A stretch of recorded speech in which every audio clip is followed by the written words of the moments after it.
All right, let's start by adding a new file in the startup folder. So config.js. Again, we export a function. Now back in index.js, we take all the code for looking for configuration settings into this new module. So here we have a dependency to the config module. We need to load it on the top. So I'm going to get this from index.js to clean up this module more.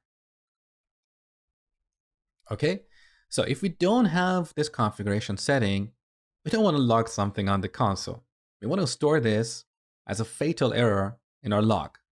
So instead of doing a console.error and process.exit, it's better to throw an exception, and then our current infrastructure will catch that exception, log it, and terminate the process.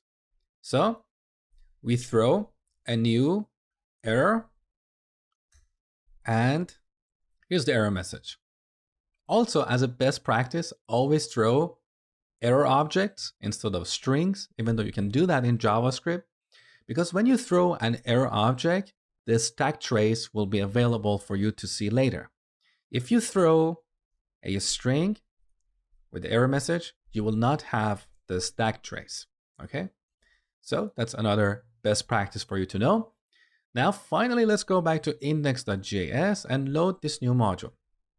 So require startup/config. It's a function, so we call it. Look at the code in index.js. We only have 12 lines of code. Now, the last thing we can move here is the configuration of Joy. Now, we can move this to a module like validation.js, or we can call that module api.js, because we are using Joy at the API layer. We use it to validate the input to our API.